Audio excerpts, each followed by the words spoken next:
There's a load of background noise going on right now, but I cannot wait. I have to unbox this right now. It's very rare I'm able to say this, but the result of something that I helped crowdfund finally arrived. There were some delays. This was supposed to be here like at the end of December, but it is perfect timing because as of like today, it's spring, which means I can go outside and ride my first electric skateboard. Now this box is big enough I may not be able to really show it very well on the overhead camera, so I'll just sort of do what I can. And if you watch my second channel, if you watch my daily vlogs when I used to do them daily, you might be asking the question, Jordan, didn't you break your foot on a skateboard not too long ago? Yeah, I did. But then why did you buy an electric skateboard? Because I wanted one. Okay, so here is the box within the box. This specifically is the Acton Blink S. Acton is not exactly one of the best known electric skateboard manufacturers out there. If you want the best known, you're gonna go with Boosted, obviously, but they have become decently well known for their Blink series, specifically in the entry-level market, and they did an Indiegogo campaign a few months ago for their newest boards, the Blink S, Blink S2, and the Quattro. I would love to have tried out the Quattro, but I think that's a little much for me as a beginner, so I opted for the S, and luckily so, because the S2 and the Quattro are not scheduled to ship for at least another month or lots more for the Quattro, and the S is here now. As you can see from the box here, it's capable of speeds up to 15 miles per hour, probably quite a bit faster than I will ever go on it because I'm old, with a 7-mile range, and it can do up to 15% incline rate. That's going to depend, all of these things are going to depend heavily upon your heaviness, which working from home for the last 2 years, my heaviness has gone back up quite a bit, I know. But I cannot wait any longer. Let's go ahead and open this up before I deprecate myself some more. I am noticing something. I was supposed to have some extras in this package. They had stretch goals that was supposed to include a backpack, and I'm not seeing a backpack, so I may be emailing them. No, it's inside. So inside of the box, there's an owner's manual with loads of warnings and disclaimers. I will actually probably read that one here in a minute. There's a couple of cards that say Happy Blink Day. Use code BLINK together on the Acton online shop. Feel free to go ahead and use this code. It's not a one-time use or anything if you want to shop on their site. It came with not one, but 2 chargers. That I think was one of the stretch goals as well. Of course, you have the remote. Looks very simple. You have forward and reverse on the side, go and stop on the top, off and on this side. 2 AAA batteries go in there, which luckily they were included. Now another awesome benefit of going through the whole crowdfunding process is this other stretch goal. It's a backpack. Suffice to say, I do have an abundance of backpacks, but this one actually comes with the Acton branding and logo and everything on it. And it's supposed to be designed in such a way that you can actually carry the board with it, which is awesome in my opinion. I'll take more of a look at this at another time. If you'd like to know more about this backpack, I might be able to do a dedicated video about it or something. And last, but hopefully not least, is the Blink S itself. And it's a very interesting design. It's not super heavy. I'm able to pick it up one-handed. Don't get me wrong, compared to a normal skateboard, it's heavy. But it has this battery pack attached to the bottom with the Blink S branding on it. Extremely large wheels, one of which actually comes with a hub motor inside of it,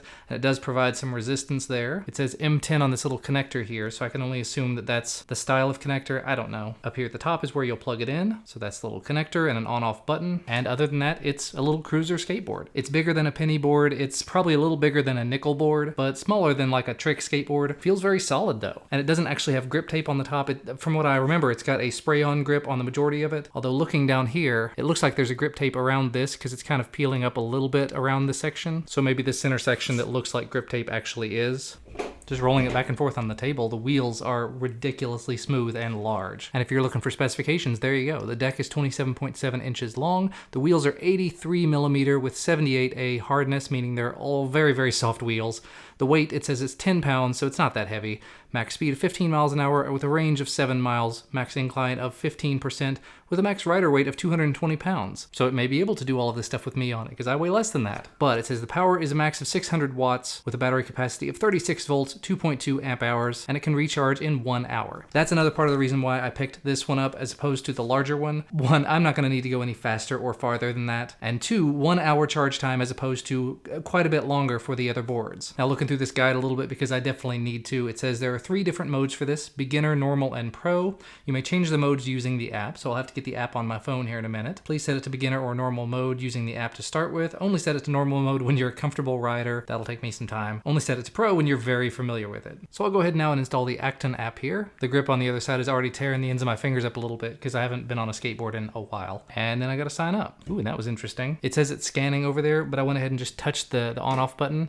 And you can see there it lights up. That's some bright LEDs. I apparently missed it somewhere. Instead of just pushing this button, you actually have to click it all the way in. Take a fingernail for me to do it.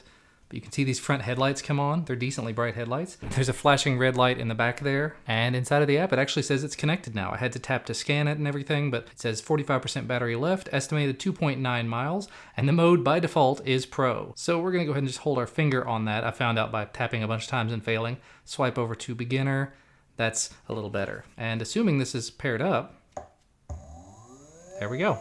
We're in beginner mode and that wheel is turning. And actually it says how fast it's going there. So about 6.8 miles per hour, roughly 7 miles an hour in the beginner mode. I switch it over to normal mode. You can hear a little difference there if you can hear that. So it's going up to 17 miles an hour. And then you hit the stop and it stops. Wow. So we'll go up to Pro mode now. Pro mode is going up a whole lot faster, but it still only goes to about 17 miles an hour. Although I would say some of this will get tampered by the fact that I'll be riding it, it'll be facing the other way and having to friction and whatnot. So that's sort of the absolute best case scenario is 17 miles an hour with nothing on it, with no friction. Wow, that's fun, that's impressive. Let's try it in reverse.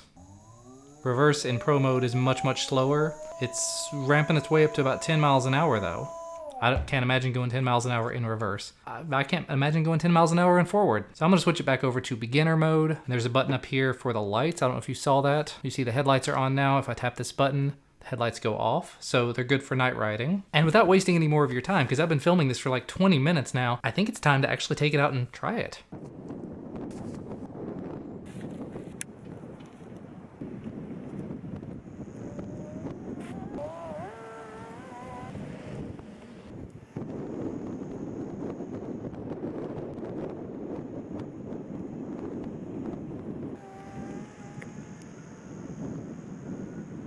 And we're back. Unfortunately, that was not a whole lot of footage. Sorry in advance for that. It was literally right after that last clip that I came to the realization I was not supposed to be riding on that trail with anything motorized or anything on wheels. And security approached me, so I got out of there pretty quickly. And since that time, it's either been raining or, as you may be able to tell from my voice, I'm sick. Which is awesome. But for initial impressions, I think that's enough. So to sort of round this out, one, this thing was an awful lot of fun, and I very quickly transitioned out of the beginner mode. It's probably a lot to do with my weight, but the beginner mode was just very limiting in terms of the top speed. But the thing to keep in mind, if you ever end up riding one of these or any of the electric skateboards that are on the market, it does have a brake. It has a little bit of built-in sort of automatic braking just because there is a motor there that is resisting. So whenever you let off of the throttle, it's going to immediately start to slow down a little bit. But in my case, I didn't read the manual thoroughly enough. It says to just very gradually pull back towards stop in order to do the braking, and that should work properly. But even when I tried that, it was extremely touchy and practically threw me off every time I tried. So I'm going to have to keep working on that. That's the biggest thing I can say about the entire experience, is that I'm going to have to continue